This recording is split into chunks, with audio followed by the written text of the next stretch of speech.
Good morning students, welcome to my YouTube channel Study with Ehsan and I am Ehsan Anwar again at your service with a new video. So let us start.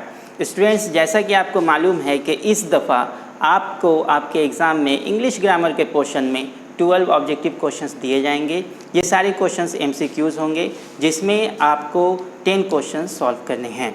That means कि among the given 4 options you have to pick the most appropriate answer and you have to write that option in against the question number in your answer sheet.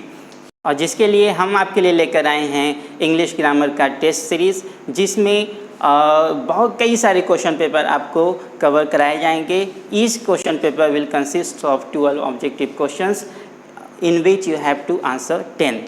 तो जैसा कि आपको मालूम है कि इस test series का पहला टेस्ट ऑलरेडी हो चुका है और आज हम लोग इस वीडियो में डिस्कस करेंगे उसी टेस्ट पेपर के हर क्वेश्चन को taking 1 by 1 on the board कि कैसे उस पार्टिकुलर क्वेश्चन का वो ऑप्शन सही हो रहा है। तो चलिए स्टार्ट करते हैं और जानते हैं। बट बिफोर वी स्टार्ट, अगर आप हमारे चैनल पर नए हैं और आपने हमारा चैनल सब्सक्राइब नहीं किया है तो इसे सब्सक्राइब ज़रूर करें और इस वीडियो को एंड तक देखें। Students, this video is going to be really very important to you और ये आपके एग्जामिनेशन पॉइंट ऑफ व्यू से बहुत ही ज़्यादा अहम है। तो चलिए शुरू करते हैं। The first question of the test paper is on the board. There were a number of pretty girls in the party, but it was Ragini who remained dash center of attraction. And the 4 options are a, and, the, none of these. तो students, ये question बहुत ही ज़्यादा simple है। इसमें हमें ज़्यादा कुछ नहीं करना है, हमें एक फॉर्मेट याद रखना है और ये एक ऐसा फॉर्मेट है जो बहुत ही ज़्यादा यूज़ होता है। आप इसे न्यूज़पेपर में देख लें, मैगजीन्स में देख लें, टेक्स्ट बुक में देख लें, किसी भी सब्जेक्ट में आपको ये फॉर्मेट हर जगह दिखाई देगा। और वो फॉर्मेट क्या है? None of non, non plus of plus non. जहाँ कहीं भी आपको ये फॉर्मेट दिखाई दे तो आपको कुछ नहीं करना है, आपको फर्स्ट नॉन के पहले द आर्टिकल का यूज़ करना है। तो हम देखेंगे कि क्या ये फॉर्मेट हमारे क्वेश्चन में है। तो of course this is centre of attraction और हम जानते हैं कि सेंटर भी आपका नॉन है, अट्रैक्शन भी नॉन है। डैट मीन्स कि ये कौन सा पैटर्न हो गया? None of non. तो हम कुछ नहीं करेंगे, ये फर्स्ट नॉन के पहले हम आर्टिकल द का यूज़ करेंगे और द हमारे कौन से ऑप्शन में है? Option C. Then option C will be the correct answer. Now question number 2। I along with many of my friends dash going to Mumbai tonight and the options are, am, were, none of these. Students, ये question बहुत ही important है और इस तरह के questions कई सारे exams में अक्सर हमें देखने को मिलते हैं। तो इस क्वेश्चन को सॉल्व करने के लिए भी हमें बहुत ज़्यादा कुछ नहीं करना है, हमें बस ये याद रखना है कि जहाँ कहीं भी हमें along with का यूज़ दिख जाए, along with, जहाँ कहीं भी हमें सेंटेंस में along with आता है तो यहाँ पर वर्ब का कौन सा फॉर्म करेक्ट होगा, अप्रोप्रिएट होगा, it is decided by the subject before along with. यानी कि अलॉन्ग विद के पहले जो सब्जेक्ट है आई, ये सब्जेक्ट हमारा डिसाइड करेगा कि कौन सा ऑप्शन सही होने वाला है। और हम जानते हैं कि आई के साथ जो हेल्पिंग वर्ब यूज़ होता है वो होता है M. Therefore option B, M, is the correct option. Now question 3। A body of volunteers has been organized to help the faculty members to raise the funds and the options are have, has, are, none of these.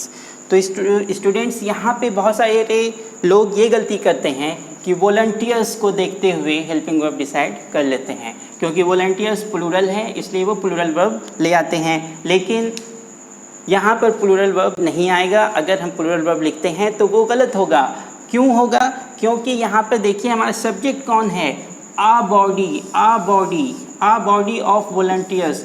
तो ये subject हमारा आ body है, यानी कि एक body जो कि singular है, इसलिए सिंगुलर सब्जेक्ट के लिए सिंगुलर वर्ब आएगा और सिंगुलर वर्ब हमारा क्या होगा?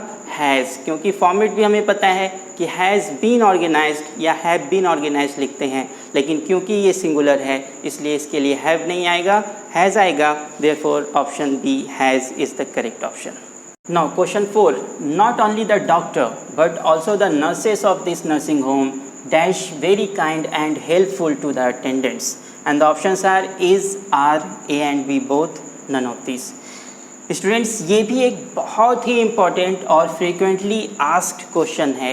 इस तरह के क्वेश्चंस बहुत ही ज़्यादा पूछे जाते हैं और ये question examination point of view से भी बहुत ही ज़्यादा इम्पॉर्टेंट है।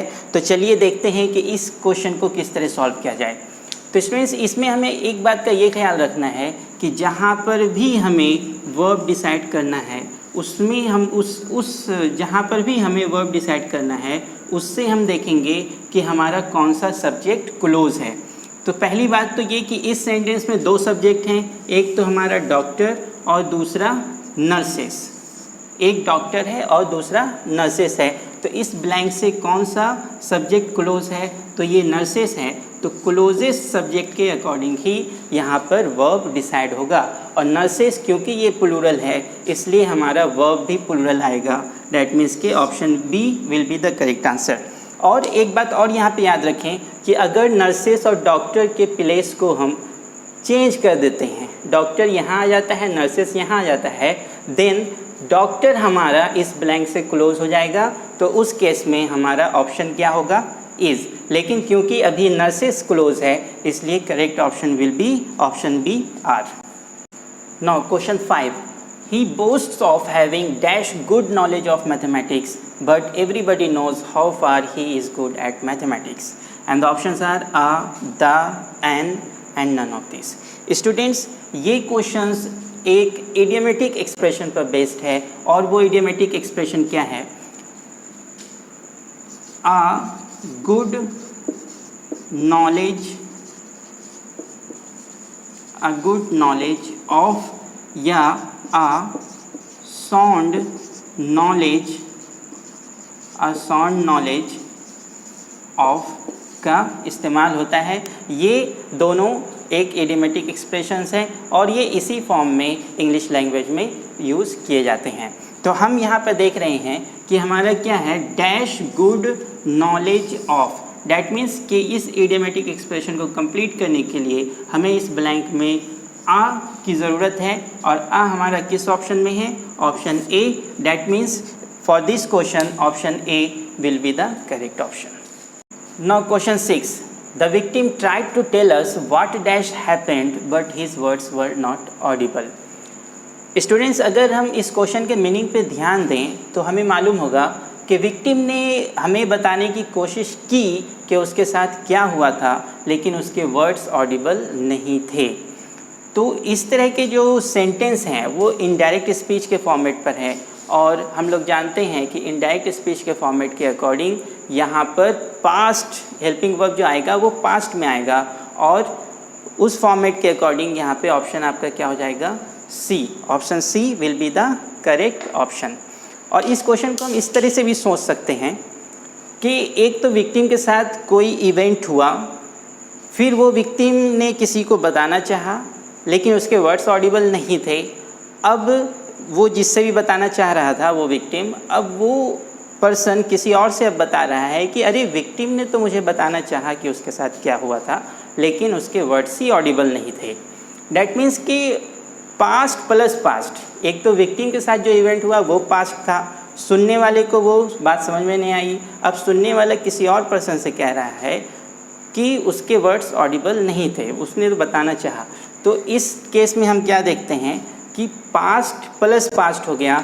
तो ऐसे केस में हैड का इस्तेमाल किया जाता है और ये हमारा और ये कॉन्सेप्ट आपका और भी क्लियर हो जाएगा जब हम लोग डायरेक्ट और इनडायरेक्ट स्पीच पर डिस्कस करेंगे। फिलहाल इस क्वेश्चन का करेक्ट ऑप्शन सी हैड होगा। Now question 7, we dash got everything ready for all of them long before they arrived. And the options are has, have, had, none of these. Students इस question को समझने के लिए हमें इस पे के मीनिंग पर ध्यान देगा और ये बहुत ही इंपॉर्टेंट क्वेश्चन है, not only for your board examinations बल्कि इस फॉर्मेट पे क्वेश्चंस कॉम्पिटिटिव एग्ज़ाम्स में भी हमेशा पूछे जाते हैं और हर लेवल पर पूछे जाते हैं। तो इसके मीनिंग पे हम लोग जब ध्यान दें तो हम देखेंगे यहाँ पे दो पास्ट इवेंट की बात हो रही है। एक तो ये कि हम लोगों ने सब कुछ रेडी कर लिया था इससे पहले कि वो आए, इससे पहले के वो लोग आए। तो यहाँ पे दो पास्ट इवेंट की बात हो रही है। एक पास्ट इवेंट तो ये है कि दे अराइव्ड, वे लोग आए, और दूसरा इवेंट ये है वी गॉट एवरीथिंग रेडी, हम लोगों ने पहले ही सब कुछ रेडी कर लिया था। तो यहाँ पे दो पास्ट इवेंट्स की बात हो रही है। तो जब कभी भी किसी सेंटेंस में दो पास्ट इवेंट की बात होती है तो जो इवेंट, स्टूडेंट्स ध्यान से सुनेंगे, जो इवेंट पहले हुआ होता है तो वो हम पास्ट परफेक्ट में लिखते हैं, पास्ट परफेक्ट में लिखते हैं। जो इवेंट पहले हुआ रहता है और जो इवेंट उसके बाद होता है उसे हम लोग सिंपल पास्ट में लिखते हैं, सिंपल पास्ट में। तो यहाँ पे अगर हम लोग देखें कि हम लोगों ने सब कुछ रेडी कर लिया था, उसके बाद वे आए, मतलब रेडी करने के बाद वे आए। तो रेडी कर लिया था, पहले तो इवेंट हमारा ये हुआ और उसके बाद वो लोग आए, तो दूसरे नंबर पे इवेंट हमारा ये हुआ। तो पहला इवेंट ये है जो हमें पास्ट परफेक्ट में लिखना है, और पास्ट परफेक्ट में हम लोगों को पता है कि हेल्पिंग वर्ब कौन सा इस्तेमाल होता है, हैड। तो हमारा करेक्ट ऑप्शन क्या हो जाएगा, had. That means option C, had will be the correct option. Now question 8, he is a man of dash knowledge, and the options are a, and, the, none of this. तो students यहाँ पर जो word knowledge का use हुआ है, इस knowledge का meaning क्या है यहाँ पर, ज्ञान, जानकारी। तो जब भी ये नॉलेज वर्ड इस सेंस में यूज़ हो कि इसका मीनिंग ज्ञान, जानकारी है, तो इससे पहले कोई भी आर्टिकल का यूज़ नहीं होता है। लेकिन वो इडियोमेटिक एक्सप्रेशंस जो हमने आज देखा कि अ गुड नॉलेज ऑफ या अ साउंड नॉलेज ऑफ का यूज़ करते हैं, लेकिन अगर नॉलेज सिर्फ नॉलेज है तो इसके पहले कोई भी आर्टिकल यूज़ नहीं होता है। डैट मीन्स कि आपका करेक्ट ऑप्शन क्या हो जाएगा, none of these. Now question 9, instead of going to London he went to America and dash there for a month, and the options are stays, stayed, will stay, none of these. तो students ये question तो बहुत ही simple है, और अगर इस question के tense को देखा जाए तो हम पाएंगे कि ये क्वेश्चन हमारा पास्ट टेंस में है कि वो लंदन जाने के बजाय अमेरिका चला गया और वहाँ 1 महीना ठहरा। डैट मीन्स कि यहाँ पे जो हेल्पिंग वर्ब आएगा वो पास्ट में रहेगा, और स्टेज तो होगा नहीं, ये प्रेजेंट में है, विल स्टे होगा नहीं। Then the correct option is option B, stayed. Now question 10, Jyoti asked me what she dash do for me in that critical situation, and the options are could, can, A and B both, none of these। तो students ये question भी बहुत ही ज़्यादा important question है, और ये question हमारा किस टॉपिक से है, reported speech. That means indirect statement से है। हम लोग इंग्लिश ग्रामर में पढ़ते आए हैं डायरेक्ट एंड इनडायरेक्ट स्पीच, तो ये हमारा क्वेश्चन इनडायरेक्ट स्पीच में है। और हम जानते हैं कि इनडायरेक्ट स्पीच में यहाँ पर किसका इस्तेमाल होता है, जब हमारा रिपोर्टिंग वर्ब हमारा पास्ट में है, तो यहाँ भी क्या होगा, पास्ट ही हेल्पिंग वर्ब आएगा या पास्ट ही वर्ब आएगा। तो हमारा करेक्ट ऑप्शन क्या हो जाएगा, option A, could. And this concept will be more clear जब हम लोग रिपोर्टेड स्पीच डिस्कस करेंगे। Now question 11, dash she a bird, she would definitely fly to you and say that she couldn't live without you, and the options are was, were, had, none of these। Students अगर इस question के meaning पे हम लोग ध्यान दें तो हमें मालूम होगा कि ये क्वेश्चंस में एक प्योर कल्पना की जा रही है कि अगर वो बर्ड होती तो वो डेफिनेटली तुम्हारे पास उड़कर आती और कहती कि वो तुम्हारे बिना नहीं रह सकती है। तो जब कहीं भी किसी सेंटेंस में प्योर इमेजिनेशन, कल्पना की बात की जाए, तो कल्पना को हम दो तरह से लिखते हैं।